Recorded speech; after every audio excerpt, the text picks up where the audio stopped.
Who actually decides how fast light is allowed to move through the universe? In the energy filament theory, light speed is not the running speed of a tiny particle but the maximum relay rate of a universal energy c, a hard ceiling for how fast any cause can nudge any distant effect, while every specific signal below that ceiling has its own slower, effective speed. Textbooks often talk as if there were one sacred speed and everything that matters somehow moves at exactly that pace. But in this picture there is only one ultimate limit and many different ways of approaching it, depending on whether you are letting the sea itself shiver or dragging a pile of stuff along for the ride. Think of a very tight fishing net stretched across a frame.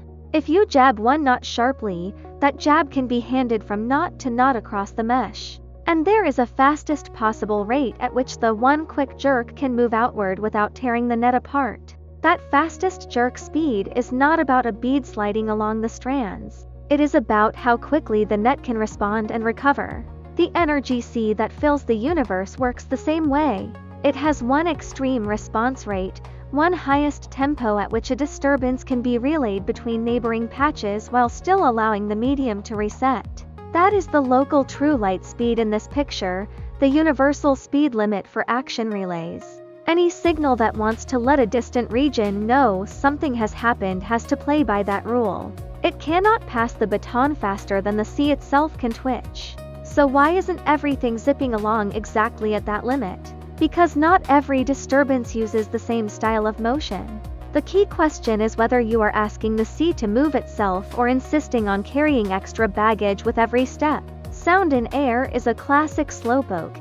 It is air molecules bumping and squeezing each other along. So each relay has to shove a lot of mass as it goes. Like trying to send a message by pushing a heavy crowd through a doorway.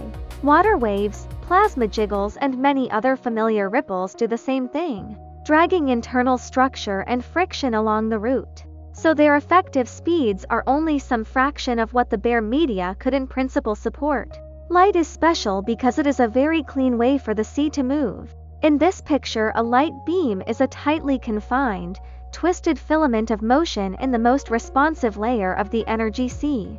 A pattern that does not have to haul chunks of matter with it. It is more like plucking the net itself in a precise way with nothing tied to the knots.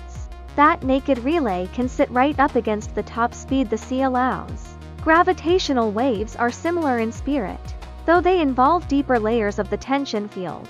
They are not pieces of mass being dragged around. They are the underlying terrain of tightness flexing and passing that flex outward, again without a lot of extra baggage. By contrast, many other signals in the universe are messy, overloaded modes of motion.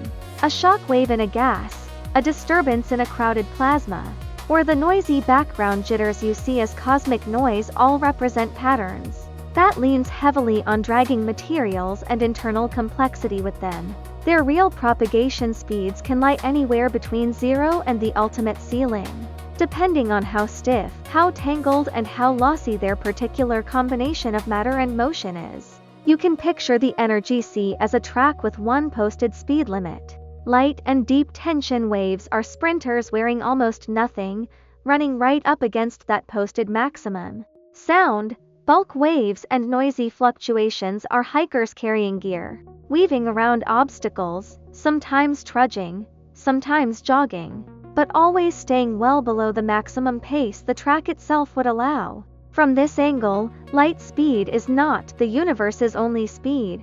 It is the highest tempo the sea is capable of sustaining for any relay. The roof lived under all other speeds. The interesting physics is then in how close a given type of disturbance can get to that roof and what it has to give up baggage, structure, freedom to do so. In the next episode we'll turn this picture inward and ask what happens to your own time when you, as a loop of that same sea, try to race closer and closer to the limit your medium has set. Tap follow, share it on New Physics, Clear Universe.